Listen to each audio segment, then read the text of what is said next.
Well, I get the distinct honor of following Reverend Durley. Thank you so much for your keynote address today. We're hoping that we're going to keep the enthusiasm exciting and up. My name is Lindy Betzhold with the NOAA Office for Coastal Management. I'm the current chair of the advisory board for SCDRP, and I'm so excited to have this group here today. We're excited to kick off session 1 and get us started in some of our content-related sessions, and this one is providing resilience updates from our states and territories. This is something we've done every year since 2016. Here, our 8th annual SCDRP annual meeting, and so we've heard directly from representatives of our states and territories on what exactly is going on with the resilience and recovery. What are the priorities? What are the major initiatives? And what are the things that are going on that we want to share? And we changed the focus of this just a little bit from being a mostly presentation to having just a little bit of presentation to give us a flavor for what's going on in each one of these states and territories, and having ample time for question and answer. I do have some prepared questions and questions from our panelists as well, but please be thinking of questions you have about the way that our states and territories are addressing resilience challenges, because we absolutely want to have an open, active, interactive discussion during our panel session. So without further ado, I am going to introduce our wonderful lineup of panelists here. We have 75 minutes for this session, and we are going up until 11:15, and I'm going to be the one who keeps us on track, Heather, so it's all good, and we have our timekeeper in the back as well. So we have 5-minute presentations from each one of our sessions, and I have told them in no uncertain terms they may only have one slide. So one slide, mostly visuals, minimal words, just to really be able to focus on the message that each one of these panelists are giving us today. I'm going to introduce Yasmin, Detres from Caribbean Coastal Ocean Observing Systems, Hilary Lohmann from Department of Planning and Natural Resources of the U.S. Virgin Islands Coastal Management Program. We have Alex Butler from the South Carolina Office of Resilience, Brian Byfield from the North Carolina Office of Recovery and Resiliency, Jennifer Kline from the Department of Natural Resources in Georgia Coastal Management Program, and Duane Detres with the Indian River Lagoon National Estuary Program. So the order of presentations today, we are going to start with North Carolina and work our way to the islands. So without further ado, I'm going to pass it over to Brian. Thank you.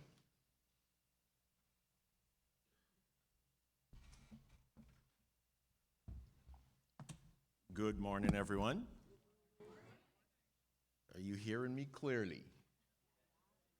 Well, the most I can say is that I'm the son of a preacher man, but I am not a preacher man myself. So, thank you very much for your words. Amen. We brought up on North Carolina. There we go. I think what I want to say, the one word that characterizes what's happening in North Carolina is collaboration.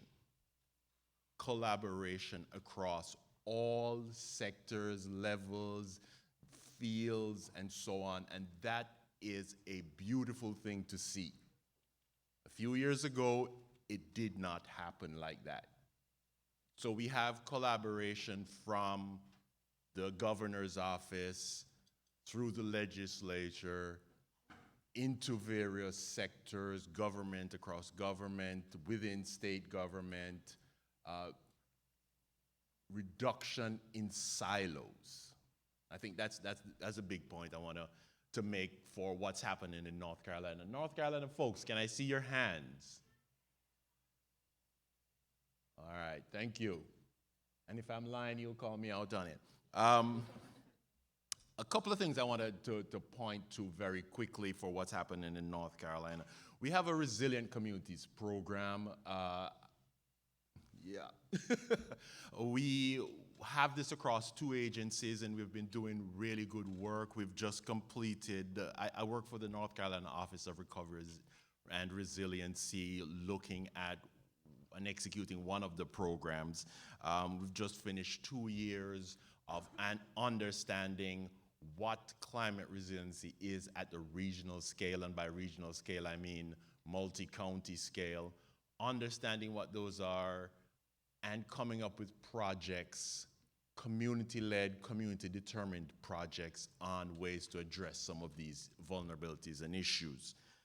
We ended up with more than 200 project ideas.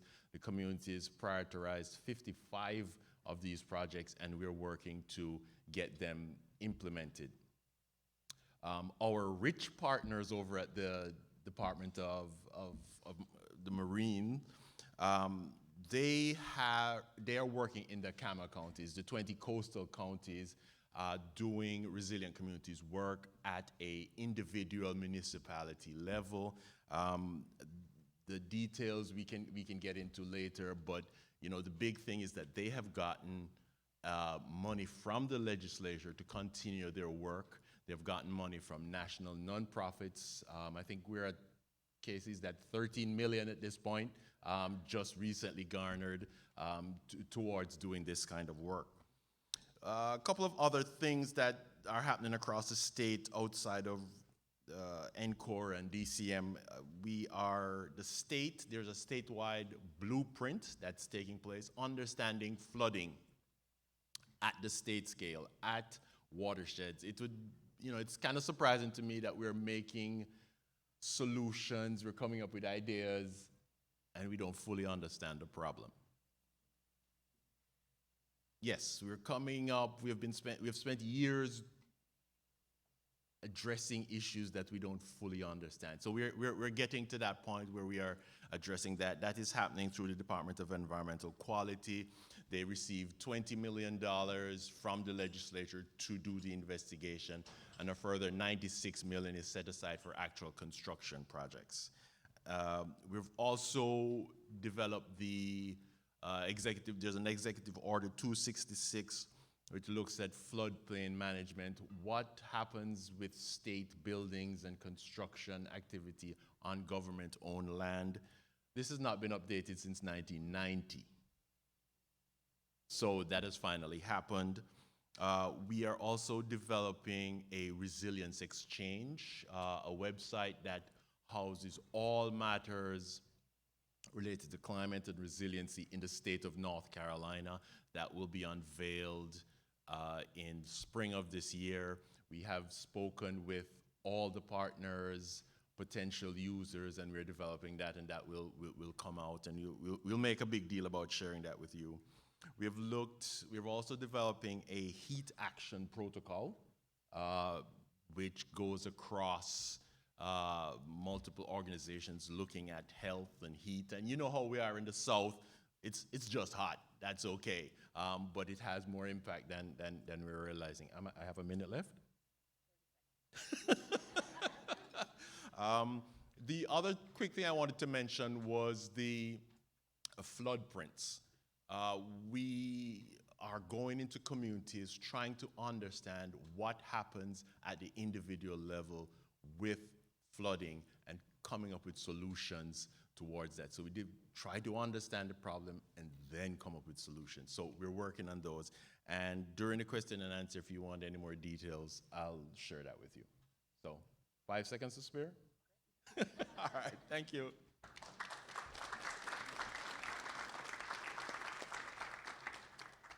Good morning. Let's move on to South Carolina. I love following North Carolina because I get to blame them for a lot of stuff. I do this every time. And Lindy gave us one slide, and she must know that I love slides. Like I usually do like a 90-slide presentation because I'm a data guy. I'm a physical scientist is my background.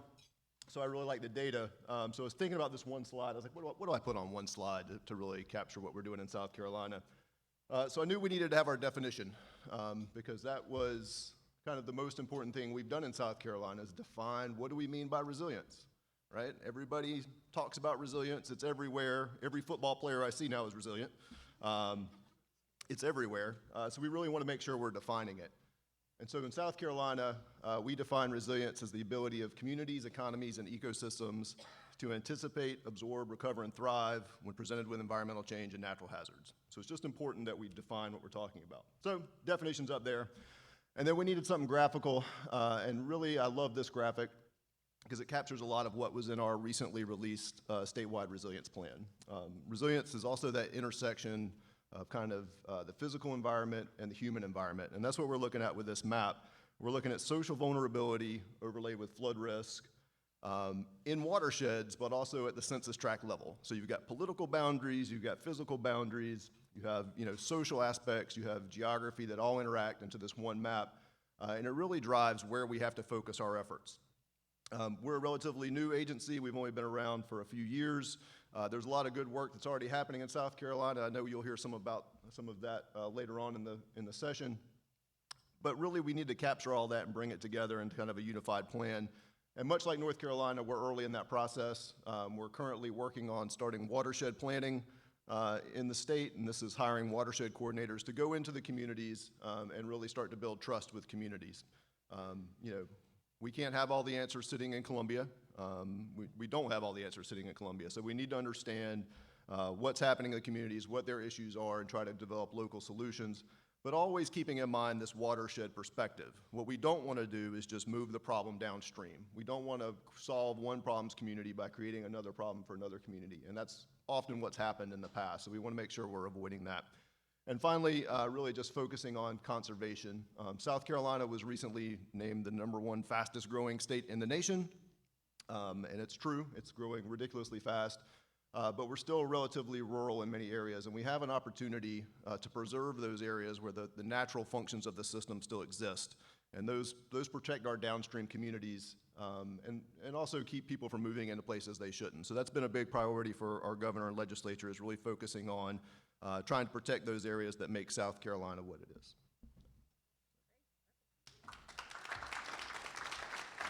Thank you. And next up, we'll have Georgia.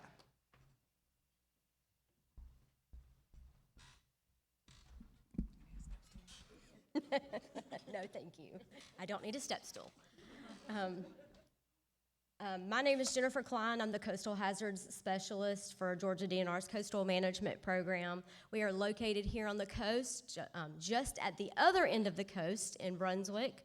So I am a little bit different. I am a state agency, but I only represent one agency throughout the state. I can tell you that a lot of our other state agencies work on incorporating resiliency into projects, planning, and efforts, such as our Department of Community Affairs, our State Emergency Management Agency, Department of Agriculture. And we do work on helping each other to include and make sure that stuff is incorporated. What I want to tell you about today is what we have been working on here on the coast. So our program focuses on 11 coastal counties in Georgia. We have 6 ocean-facing communities, and then we go inland, 5 more counties inland, because those are tidally influenced communities. And so those are really important for us as well. For us, what's new that we've been working on is in making sure that resiliency is incorporated in all of our work and at every level. And I think rather than just having one program that focuses on resiliency like we used to, it was like coastal hazards and resiliency. Now it's resiliency through green infrastructure, resiliency through nature-based solutions, resiliency through disaster recovery, preparedness, and planning.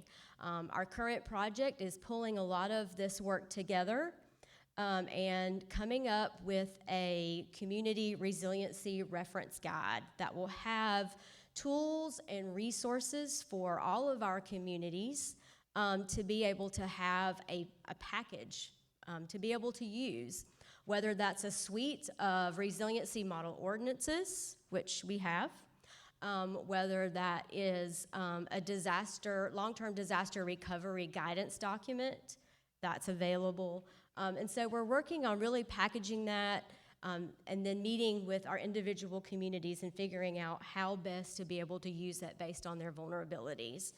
If you visited Tybee Island yesterday, part of their project was a comprehensive resiliency guide that is going to be an appendix for our communities to be able to use as well. And so really addressing at the community level, at the local government level and at the state level, and just making sure that resiliency is there in whatever form we need to be able to address our issues. So.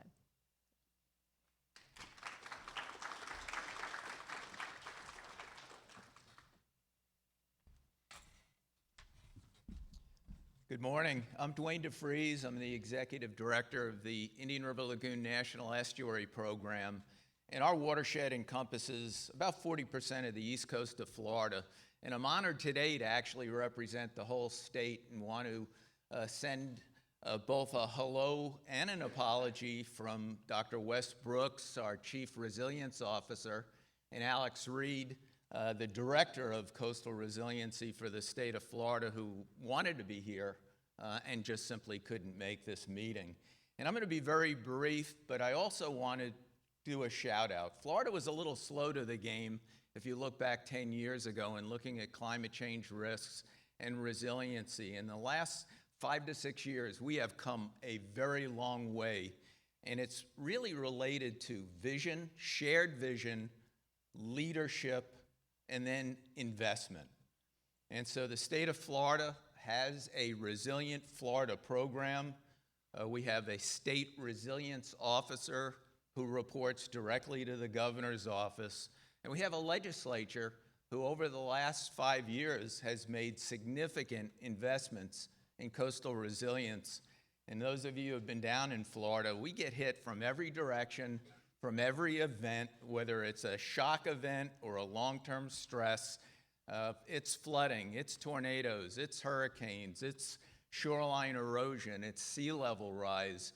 And as big a state as we are, it's absolutely critical that we make sure that we're incentivizing and supporting all of those local communities equitably to move forward. So one of the hallmarks, I think, of Florida is that Resilient Florida is investing in local community vulnerability assessment and then adaptation planning. And the amount of money invested at the state level is not insignificant. $1.6 billion since 2021, over $300 million in this budget alone, and Florida's session is underway. And then we've got a lot of work being done from the bottom up. Local little communities who have taken on their own to start to plan and adapt. Little towns like the city of Satellite Beach that started climate change planning back in 2008 and are actually moving infrastructure away from high hazard areas.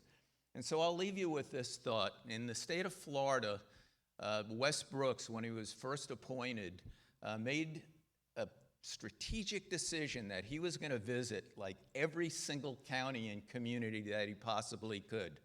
Building resilience is about building relationships and then building those relationships so we generate trust, and then we take the available funds that we have and actually take action. And so that is the beginning of what will be a long, long game in Florida. Many of you may have heard, but we've got a crisis insurance that's hitting our poorest communities and coastal communities at levels we've never seen. But we are one day away from the next crisis and the next flood. And so we are trying to build from the bottom up and the top down. That would not have happened without both the governor and the Florida legislature embracing the challenge and then investing in solutions so we can be more resilient in the future.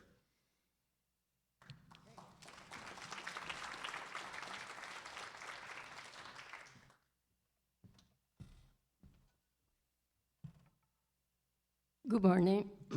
Good morning, everyone. I'm Yasmin from Puerto Rico, and I'm really excited to be here today. First of all, and in a matter of providing a little background, I would like to mention that the resilience of our society and natural systems has been tested several times. Intense hurricanes, as well as several episodes of floods, droughts, beach erosion, and loss of life and property has become more frequent. In addition, non-climate related disasters such as the 2020 earthquakes and the land subsidence in southwestern Puerto Rico increases the island vulnerability. Since 2007, the Puerto Rico Climate Change Council, that is composed of representatives from the government, academia, NGOs, and private sectors, has integrated the best atmospheric and ocean science to promote climate change awareness and policy to build resilience. However, it was not until Hurricanes Irma and Maria in 2017 that climate change received government attention. This led to the introduction of a mitigation, adaptation, and resilience bill in the legislature. The Puerto Rico Act 33 was adopted in 2019 and created what is called the SEAC for the Spanish acronym, which is the Puerto Rico Climate Change Experts and Advisory Committee. The primary duties of the SEAC are the creation of island-wide mitigation, adaptation, and resilience plan, and the regular release of greenhouse gas emissions reports. The most recent resilience initiative in the island are the first one, the preliminary mitigation, adaptation, and resilience plan underwent public comment, the public comment period and public hearings from September to December of 2023. The 2023 greenhouse gas emissions report has been completed, but has not been released. The fifth U.S. National Climate Assessment that was released in November 2023 incorporates the Caribbean chapter, which is chapter 23, that was created and developed by numerous experts from Puerto Rico and U.S. Virgin Islands. In addition, recovery funding from FEMA and HUD, the Housing and Urban Development, is available, and close to $90 billion have been allocated to recover from Hurricanes Irma, Maria, and Fiona. However, there are some challenges associated to this allocation. Finally, there are ongoing efforts to raise awareness and capacity building in Puerto Rico and in the region. First of all, the NOAA Climate Adaptation, NOAA CAP, Puerto Rico specialist, supports all sectors to incorporate climate change research into the decision-making and recovery process. Some examples are webinars. She's providing webinars to the FEMA Puerto Rico Joint Recovery Office, and she's co-designing workshops for the whole community resilience program. The NOAA CAP specialist is also translating all working documents and reports into Spanish to make them available to everybody. CARICOOS is also promoting initiatives to strengthen the capacity building in Puerto Rico and also in the U.S. Caribbean region. For example, the creation of a coastal and aquatic hazards education center in collaboration with the Puerto Rico Sea Grant Program, the Puerto Rico Department of Education, and Instituto Nueva Escuela, which is an NGO that assists Montessori public schools in the island. We are also interested in expanding the Puerto Rico Climate Change Council to the Virgin Islands, and we already initiated conversations with our USVI partners. Thank you.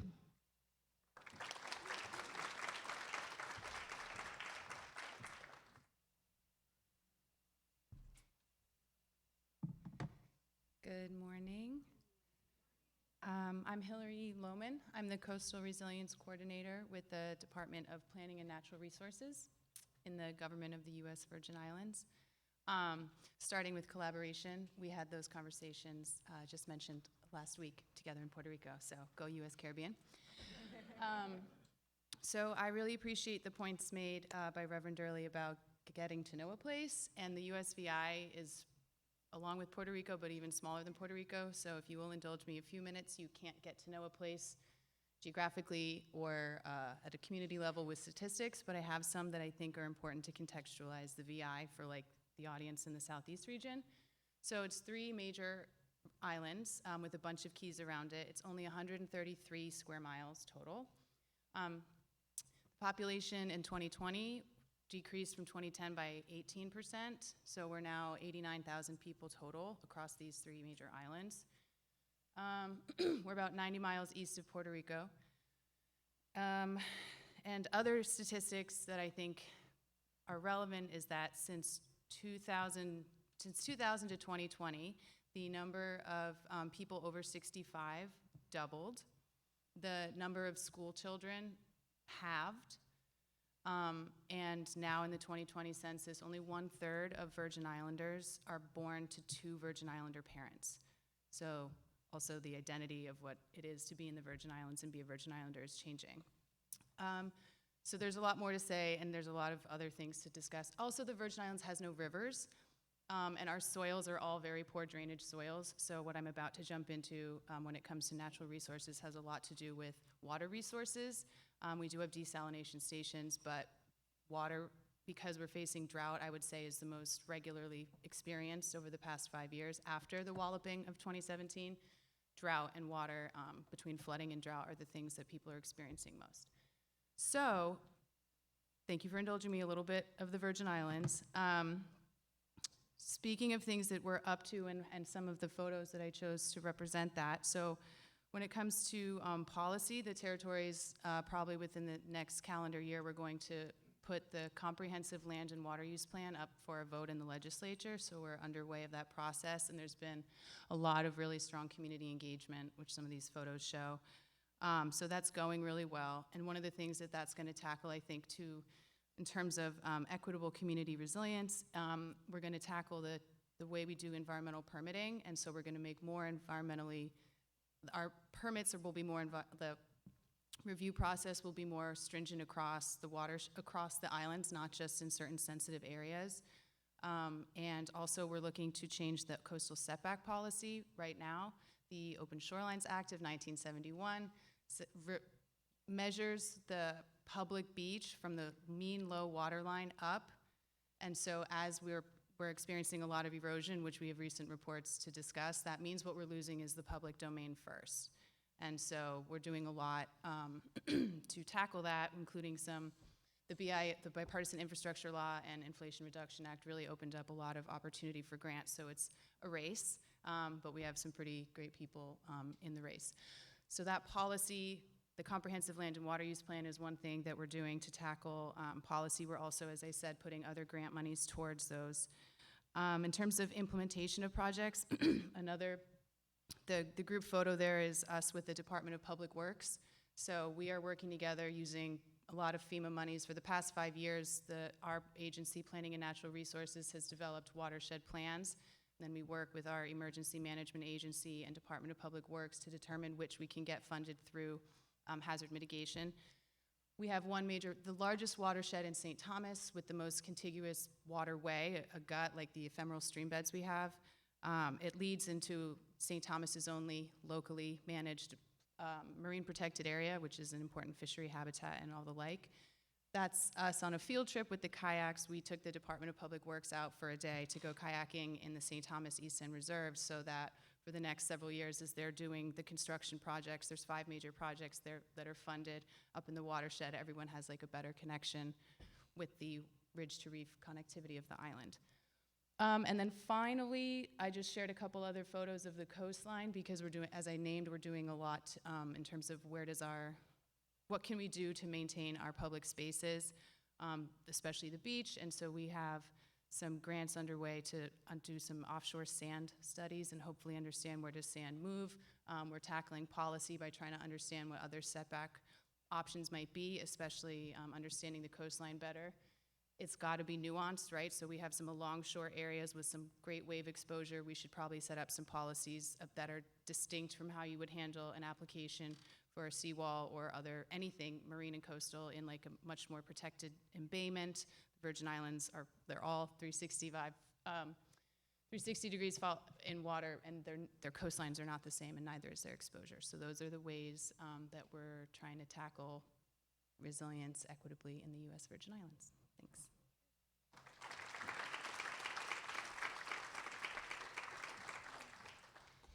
Great. Thank you so much to each and every one of our speakers. Yes, so if you don't mind picking up the microphones, we've got 4 to share among the 6 speakers, so we'll need to do a little bit of sharing. We have 2 microphones at the back corners, too, so when we get to audience questions, please just raise your hand and we'll have a microphone person come and give that to you so that everybody can hear your question.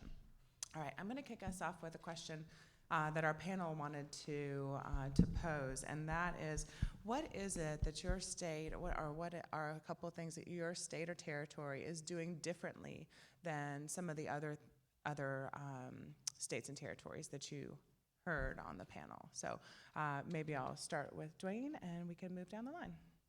Sure. One aspect that the state of Florida took quite early with the creation of this Resilient Florida program was recognizing that most of our local cities and even counties had not done vulnerability assessments. And so it's a prerequisite for those communities, if they're going to get infrastructure improvement dollars, that they have a passed and certified plan. And so what it's done is it's incentivized the planning phase. And to go to the Reverend's comments, the planning phase is being on the battlefield, but actually doing the work is the battle. And so all those communities, once they have a vulnerability assessment, are then eligible to go after infrastructure improvement dollars. And that has turned out to be a really powerful incentive to understand the vulnerabilities within each of your communities. Absolutely, and definitely speaks to the differences that you see among all the communities in your area. Jennifer? It's kind of hard to, I guess, compare to other states, but I would say that one thing that our program and our office does is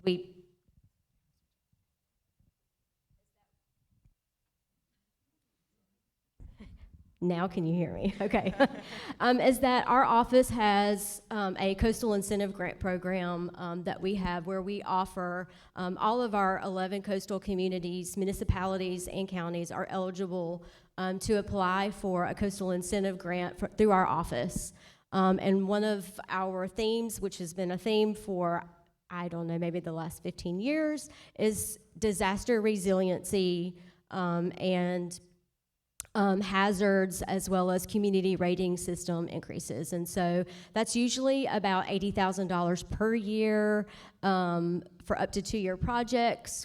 Out of our office, we are willing to provide technical assistance to help them not write the grant proposal, but pretty close to help them pull together a project. And we usually have quite a few each year from our communities. We also have our grant program is available to agencies working on coastal hazards work, and then we take that information, that science, transfer it to management and give it to our local governments. And so that's pretty unique in that matter. I feel like we have given out over $25 million in the last 25 years through that program.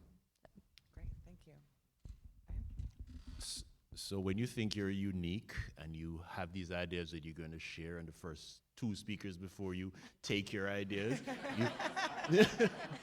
you have to pivot to a third one. We've come to appreciate vulnerability assessments, the importance of doing them, because sometimes the national data doesn't match exactly what's happening at the local scale. So you have to do some ground truthing to check that, yes, it's in North Carolina, but is it in this part of North Carolina? That's that. We've really gotten involved in the helping communities go through the process. One of the things that we are doing at the North Carolina Office of Recovery and Resiliency, I call it Resiliency Concierge Service. We sit with communities after we have gone through all these fancy processes, done our reporting to the funding agency. Often you have people complaining about issues, but turning those issues into a project and then getting that project funding to address that issues, there are a couple of steps that are needed there. So one of the things we're doing is sitting with the communities and working through that process. How does your issue, problem, potential project become a real project, get funded, and get executed? So that's one of the things we're following up on, and we've found that there's a big need for it. A couple of you know that we hosted a funding forum about a year ago, bringing federal, state, and philanthropic organizations together to say, this is what we have money for, this is what we don't have money for, this is how you go through our process. And you know, I was mentioning to somebody yesterday that we opened up the registration for 200, and I think in a day and a half, it was fully taken up, where people, you know, we're focused on the eastern half of the state, but people were coming from 4 hours west wanting to be a part of that. So there's a need for that also. So they've been telling us we need to do a second one, so we'll get to that at some point.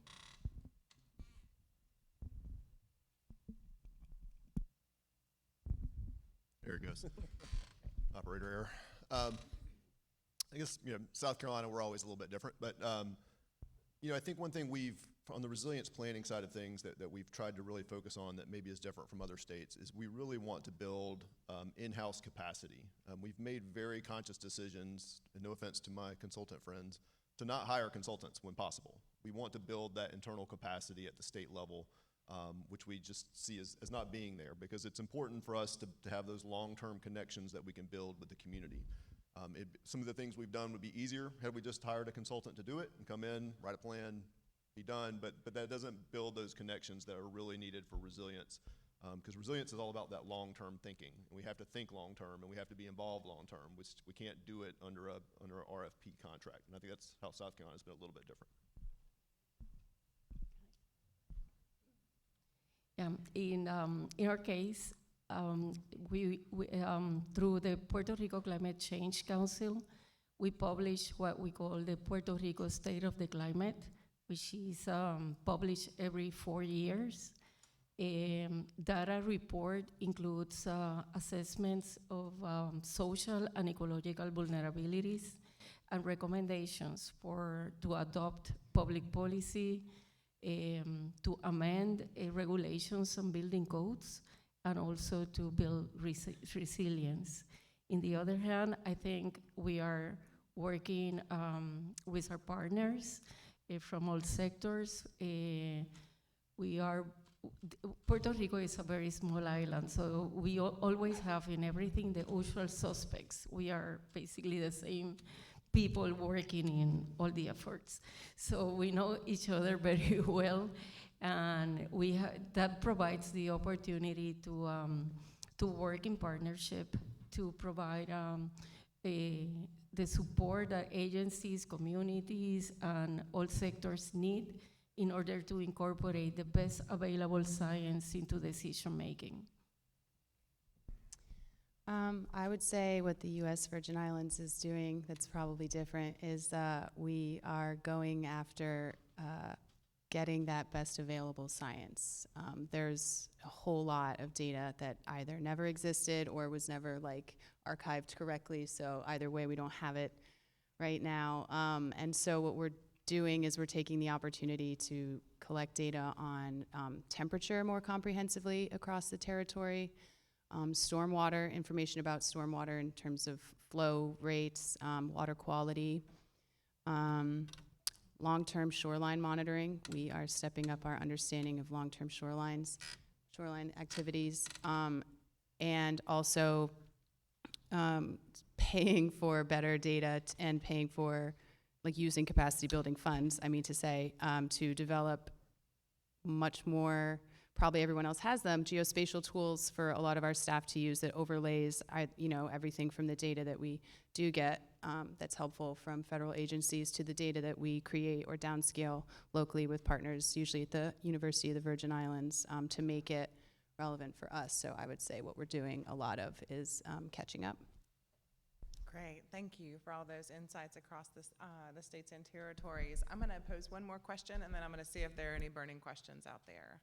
A couple of you spoke to collaborating just within your states, and I want to pose the question about how we as a group of resilience professionals can collaborate more efficiently across political boundaries and state lines. I'll start it with Hilary and move back this way. Damn, Lindy, me. Your boundaries are water bodies. So I know, it but does you know pose a how I feel significant about challenge. this. So I would say that we always have had a good history before my time in the Virgin Islands of working with Puerto Rico. They're our nearest and most obvious partner. I say we're in the U.S. Caribbean neighborhood together. And I would say that's sort of where we're going. I also think that we are across a bunch of different groups. People are getting better at, we used to move together because other people understood us to be a region that was pretty similar compared to everywhere else. And now I think it is the same parties who are regularly showing up across the board. So it's not a very large team. It is a bunch of usual suspects. And I think people are getting a lot savvier about understanding when and how we move together, and when and how we're just at a different place or function and operate differently, and when and how it's okay to not be the same, to be doing exactly the same things and consider it still like a regional move in a similar direction. So I'll say that for us. Okay, great. In my opinion, I'm here because I want to hear and I want to listen what everybody else is doing. So I think that's the greatest opportunity for Puerto Rico and for everybody, to learn from the other people's experiences and other states' experiences. Yeah. Yep. I feel like I wasted my North Carolina joke already. But we have a little bit of an advantage in that we started late, and so we're able to look at our neighbors and see what they were doing, and we've reached out to North Carolina quite a bit to see what they're doing, see what works for North Carolina, and try to take the things that we think will work in South Carolina. For interstate communication, we've started a quarterly call between the involved agencies. So our Office of Resilience, our Department of Health and Environmental Control, North Carolina's offices can get on a call every quarter and try to update what's going on across the states and try to pull those things that can benefit both states and the region as a whole. Yeah, just to jump on that, I think last week was the last call, and we are beginning to learn and understand. I mean, it's obvious, I don't need to say it to anyone in this room, that the disasters, whether they're chronic, immediate, whatever, don't really recognize those boundaries. And yes, we're upstream of you. So in many cases, what we do will have direct impact on the actions that South Carolina needs to take. And yes, organizations like this are great because we get to talk and share.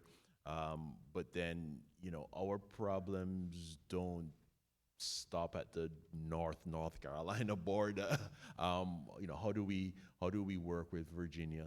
And then how do we keep going up the line at some point, So it's a work in progress, but I think it's getting better. That's great.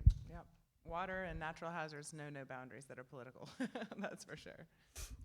So I sat here as you asked the question, and I'm trying to calculate in my head how many regional and state and federal partnering organization groups I sit on. And there's about 7 or 8 I can roll off quickly. I think we do a really good job regionally and nationally learning from each other and figuring out where the funding is, what projects work, what doesn't work. Where I think we fall short and where I think SCDRP does a really good job of, as opposed to a lot of the other federal, regional, state organizations, is that we bring in other entities besides government. And so it's the NGOs, it's the private sectors, and really learning from that stakeholder that we don't always get to hear from. And so I think that this is one of those opportunities that SCDRP plays a niche for, and I'm really appreciate that opportunity to chat with people in that area. We'll see if this works. I'm going to take a little different approach because I agree with all of you on your comments. So you have a structural component to communication and collaboration, and then you have a cultural component. And it just so happens that the National Estuary Program, and there are 28 of us nationwide and Puerto Rico that were dedicated by Congress over 30 years ago with the idea that if you set up a management conference, which is a collaborative governance model, which allows all stakeholders to be in the room in safe space, and then you work together, trying to, number one, bring those people and those entities and those organizations with equity into the room is challenge number one. Sustaining the dialogue so it's meaningful and then actionable to the weakest of the partners. And everybody's got risks at different levels, you know, from the richest urban core to poor rural agricultural areas. I think that's the challenge, but that's the hope, that if you can collaborate effectively and make it part of a cultural norm, then everybody's at the table, everybody's enhanced, and then you start working basically with the most vulnerable communities and bring those actions up through that larger community. But it is a work in progress always, and people are changing and communities evolve, but it is the way to get collaboration, is create the environment that basically embraces different views, different visions, you know, different challenges. Great. Thanks so much for the contributions of our panel. Any questions out there? Yes, I see a hand over here. Hold on one second. Ricardo's bringing you a microphone so everybody can hear. It's this big room, it's kind of tough, so thank you very much. I'm Jenna Cormany. I'm from Charleston, South Carolina. My question is, with vulnerability studies, how are underserved small communities that need funding for resilient infrastructure the most? How are they affording and funding vulnerability studies? Since you're from Charleston, I'll start with South Carolina. It's a great question because they're not. We have some programs in our office. We had a HUD grant, HUD CBDG MIT grant that allows us to do some work in a 17-county area of South Carolina, and we can pay for some plans and studies out of that funding. We're also partnering through a NIFWIF grant with South Carolina Sea Grant on doing one of our pilots for the watershed process in the Salkehatchie, and as part of that, we wrote in some funding for local communities to do their vulnerability assessment. So the funding to do that is a challenge to find where it is, and I think it's part of the role of the states is to understand who needs that help, right? So the city of Charleston, they do great. They don't need me. They have their own resilience, chief resilience officer. They're doing great work. They have the resources. But as we move up into North Charleston and outside into the county, Berkeley County, Colleton County, some of those communities don't have the resources. They don't have the resources to make sure their water system is functioning, much less work on vulnerability assessment. So it's upon the state to realize that that's when the state needs to step in and try to bring as many resources to those communities as possible. Yeah, I was just saying that you're right. It's the state and the regional bodies. I mean, we're doing it at the NCORE level with funding, CDBG MID funding. We got funding from Economic Development Administration to take on vulnerability assessments.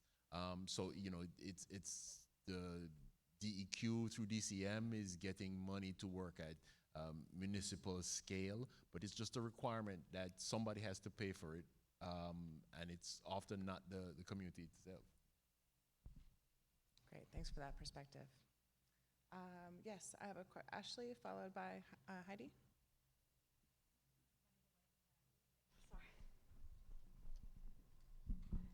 So I'm Ashley Ward from the Nicholas Institute at Duke University.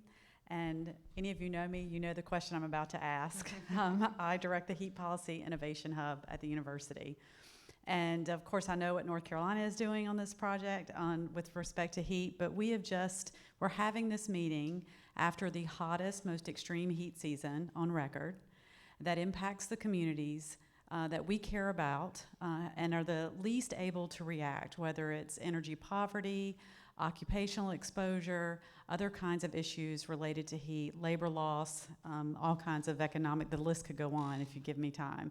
So I'm curious about how your offices are integrating both the risk from extreme heat for the communities that you serve, integrating planning, preparedness, and response. Can you imagine what the local government budget was in Phoenix and how they blew that budget out of the water this past year? And so I think thinking about that and integrating that into what you're doing, I'd love to hear more. Anybody want to respond on the heat? Go ahead. I'm going to start because I think the answer in Florida, we are really used to heat, but we're not used to the heat we saw last year. And I don't think we're responding well to these emerging threats. And then you have to add it into the portfolio of all the other risks. And so the heat stress is not just one that is a human health threat, but it is actually changing the way we're looking at how we would manage and be stewards of our coastal resources. We had water temperatures in Florida this last year that we have never seen before.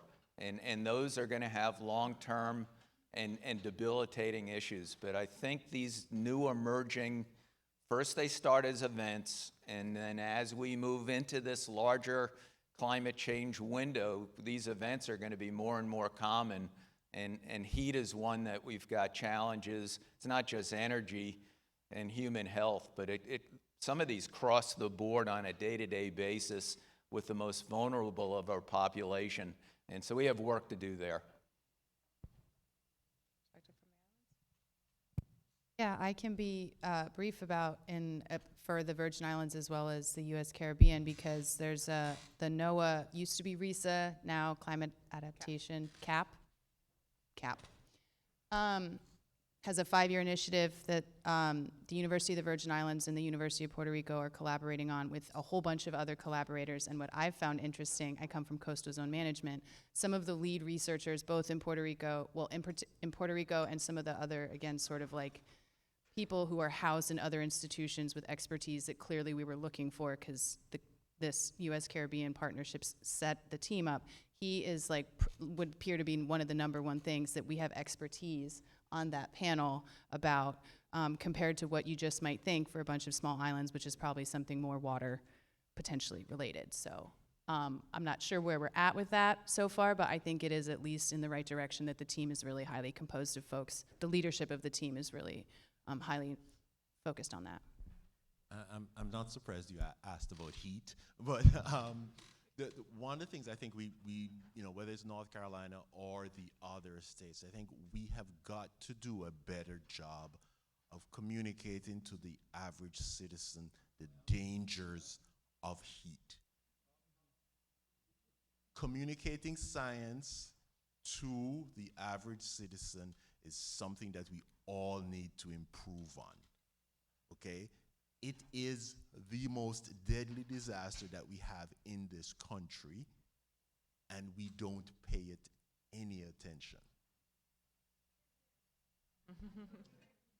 Great. Any other comments? Yeah, I would like to add that CARICOOS is actually working with the National Weather Service, San Juan National Weather Service that covers Puerto Rico and U.S. Virgin Islands, and the Puerto Rico Emergency Management Agency to look for strategies to communicate, because they have the tools. The National Weather Service has many tools, but they are not accessible or understandable by regular people. So we are looking for strategies to provide and to bring that information to the communities, especially the upfront underserved communities, coastal communities. Just one thing that I find very interesting from what CARICOOS is doing and with the National Weather Service that we learned at this meeting last week because we collaborate. During marine heat waves, the tidal gauges that CARICOOS manages have like a statistically significant jump in where the water level is. So again, that's just like that light bulb clicked when they said it, but marine heat waves, which are doing a lot of ecological damage, like that expands water. And so that's another thing that the small islands, we haven't quite put it all together what that might mean, but there is already data showing that we should probably pay attention to that. Yeah, just to jump on and plug North Carolina again, we are working on a heat protocol across multiple counties that we're going to expand to the entire state about what are the actions that health departments and other agencies need to take when the number gets to a certain point or the humidity gets to a certain point. We have it for hurricanes, we do it for storms, snow during the winter, so we're working through that. So I'm offering us as an example on how to do this. This project grew out of one of the understanding the vulnerability assessments and the project portfolio that we developed in the RISE program, and it's spread now. We have our pilot coming on board in this summer, just ahead of the hot season. So there's work that can be done. We've started, and I'm sure Duke and everybody is willing to help. Did I put you on the spot? Yeah, I'm saying that you're willing to help beyond North Carolina.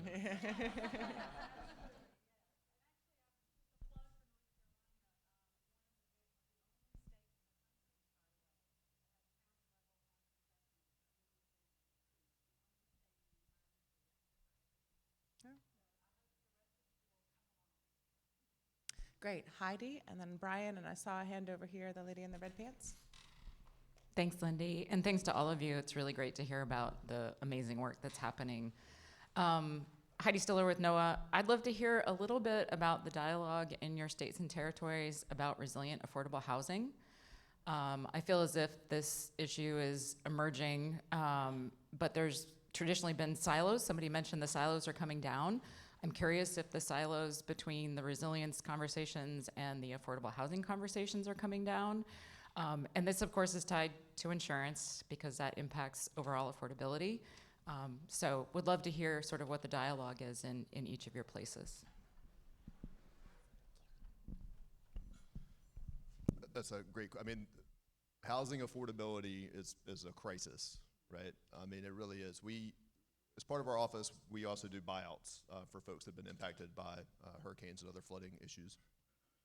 So we go in these communities and we're able to buy folks out so they can move out of harm's way. But the problem is they don't have anywhere to move, right? So they have to move out of the community, which just feeds into this downward spiral of communities that are losing their population, they're losing their tax base, they're losing what makes them a community.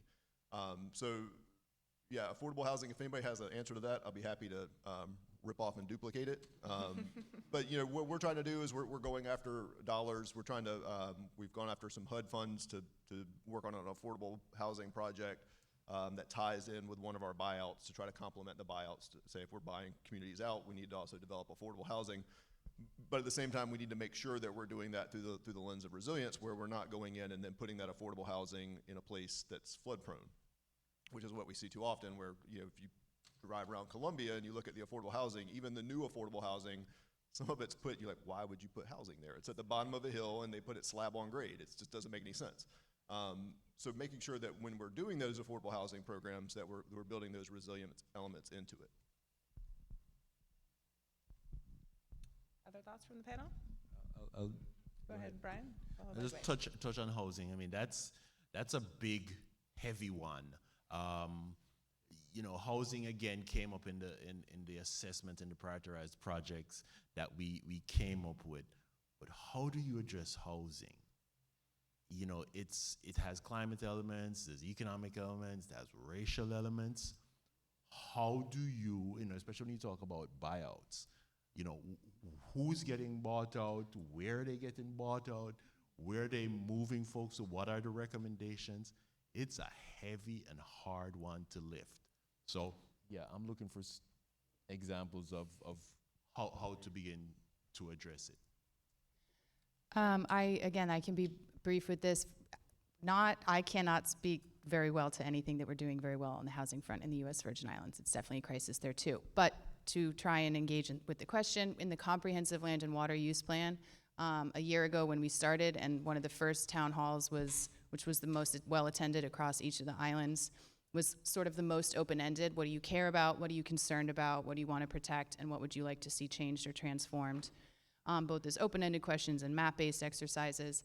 One of the things that shook out of that is one of the top 10 pillars of things that the community wants to see in the land and water use plan is affordable housing, and one of the other things is climate resilience. So I'm not saying once we get a plan is like a nice thing, right? And it's being engaged and not necessarily moving the needle by definition, but hopefully, if we were this late to the game to even have a comprehensive land and water use plan, we're actually in a position to make it resilient starting now if we choose to. And so I think as a policy level, that's a way that we're tackling it. If we choose to adopt this plan and then we choose to find ways to change our zoning codes to abide by it, that would, I think, lead to affordable housing based on new and recent policy that we're late to get.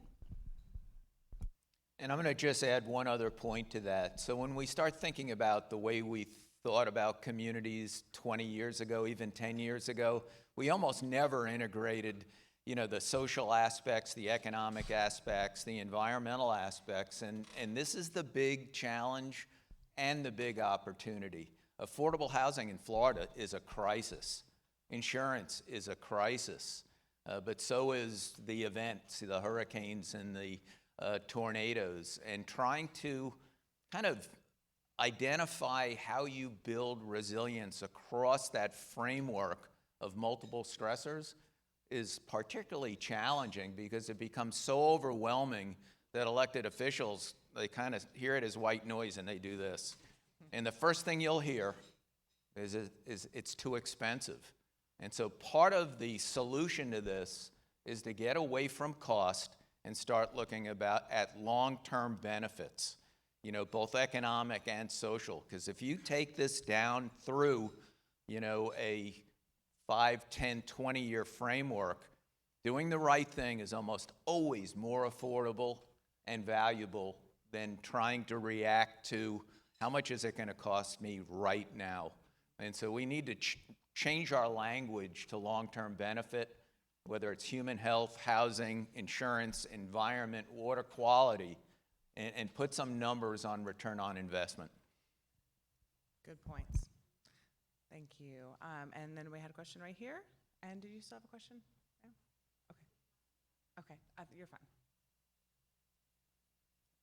Time for both questions. So I work in the resilience space like all of you, and one of the things that when I'm communicating this to wider audiences and I get a question, what's the most important thing we can do? And I say, we gotta stop making the problem worse.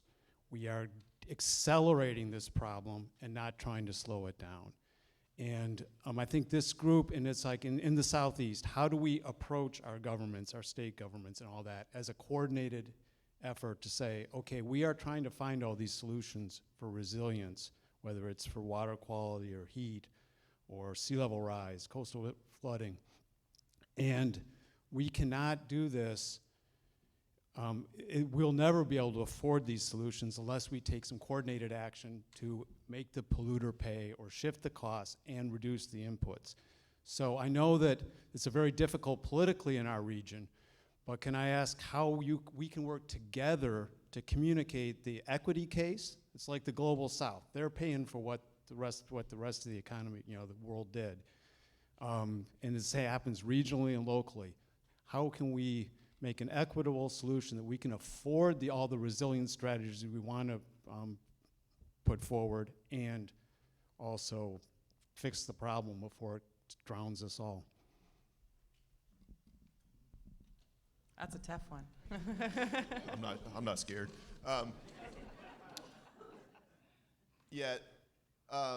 Anybody from South Carolina, close your ears. You have to people will do things for purely selfish reasons. So you need to make sure that when you're selling something, you highlight what's in it for them, right? If I'm talking about, putting lands under conservation, I'm going to the people that are going to pay for it, and I'm highlighting, hey, here are all the benefits for you. And I think that's key to us. Is it's, if we're talking about affordable housing, it's, well, this is where your workforce lives. You have to highlight how it benefits some of the people that are making the decisions. And it's not easy, but to me, if you lead with that and then tell them the kind of the warm and fuzzies about how you're also helping people or saving trees or bears or whatever, they're gonna remember how it helps them, and that's gonna sell it. And then the rest is just kind of gravy. I don't really have an answer to the question, but we were talking yesterday in our advisory board meeting about all of the ways that this group and things that it might be doing next, and all of the ships, I don't know where Amanda is, all of fellowships, apprenticeships, internships, all of the like. So I just want to point out that that's a good point, and a type and a focused version or two of a ship where you ask the question, how can it get in touch with the people in this network, and someone put a focused effort for some period of time on coming up with some ideas to that end, and or any ship that comes out of this group has it in the list of things that they do as a participant that they kind of close out with a thought on that matter. And one answer to that, and we've seen this in Florida, is leading by example, good example.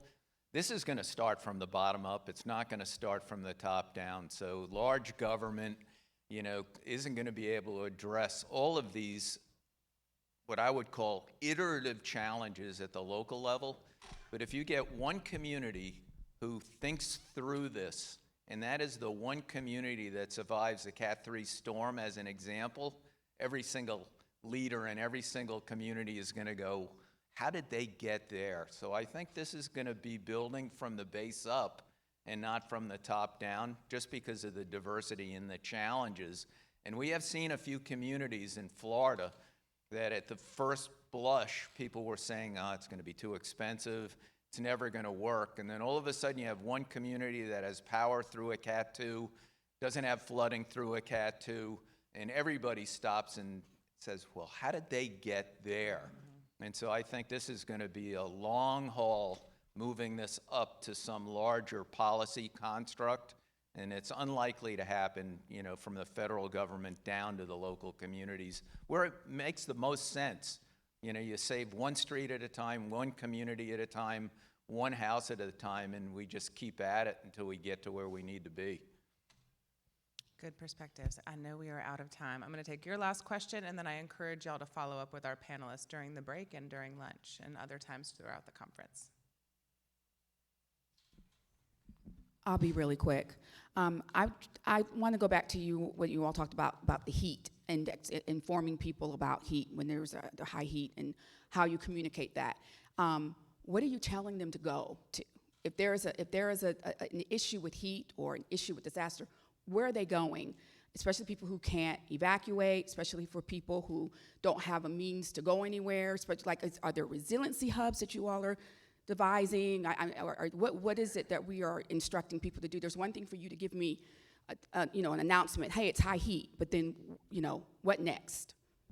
So we're working through the protocol of how does this play out? What are the triggers? What are the numbers? What does that mean? What are the actions that folks are to take? So I can talk to you in more detail, close up about that, but we are working it. Like I said, we're doing our pilot in 4 counties, working with the health department to understand who are the folks that are at risk, and how do we react? How do we get them to understand the dangers? Where do they go? One of the things that did come up in our 2-year program, which I keep talking about, is resiliency hubs. What are they? Where are there places? Do we go to the libraries? Do we go to the cooling centers? But what are the long-term solutions? What are the housing decisions that we make that impact people? What do we do with our seniors? What do we do with our children? So we're learning as we're doing, but we are happy to be on the forefront of getting this in everybody's consciousness. So let's talk after. Can I ask a quick question maybe this is how we close because I know I'm abusing the time. Do y'all have heat in your state hazard mitigation plans? Because we just started, I believe we added an appendix for sargassum in the U.S. Caribbean, because the things that a state, I am not an expert in this, probably some of you in the room are, so forgive me, but as a manager, you know, if you have it in your state hazard mitigation plan, then you can declare types of emergencies that unlock access to types of things. So I just didn't know, maybe even at the pole level, if that's a type of response that would make accessibility to resources happen in a certain way. I'm not the expert on it, but yes, I'm going to draw Yeah, you you into might the know. conversation. But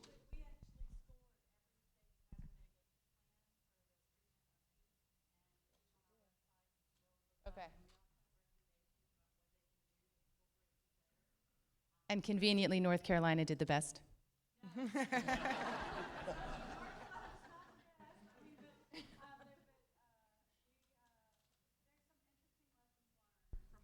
Cool. And where is that to be found? Okay.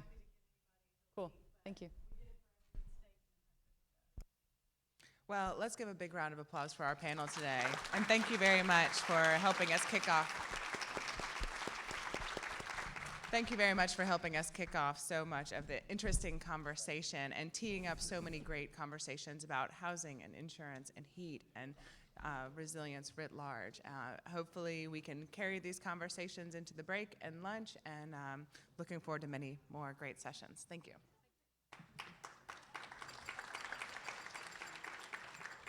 Before we jump to our break, Reverend Durley was listening, absorbing, and has a few words to say. So we're giving him, he said 20 seconds. And Reverend Durley.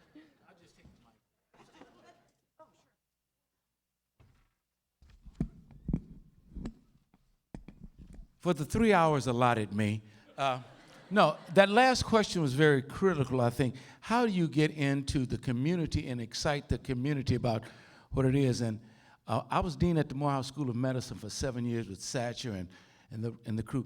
And we were going in working with sugar and how sugar was affecting the body. And the people would always ration out, oh, don't worry about it. I just got a little sugar in my body. It's just a little sugar. And I had to say, wait a minute, you don't have sugar, you got diabetes, and it's deadly. And if you don't change your diet, you're going to die. But it's just a little sugar. I said, no, diabetes. It's just a little septic tank out back. We were trying to, how do you clean up septic tanks and the diseases that were coming from the septic tanks? The septic tanks, you're not connected to the street, so you got to understand what you're doing and why we've got to clean this up and clear it up before we can get to the county to get the sewage line connected. So I think that direct talk with the people that they can say, it's not just a little sugar, this is diabetes and it's deadly. Whatever it is, to make it real in the life so that it becomes a gut level issue so that they take charge of the situation themselves. They might not define it the same way we did at the School of Medicine, but it was critical that we make it really real in their lives. In the pulpit, you're going to hell if you don't change your life. Where is hell? Now you think it's hot here. Thank you, Reverend Durley. Session 2 begins at 11:30. Let's have a quick break. Thank you.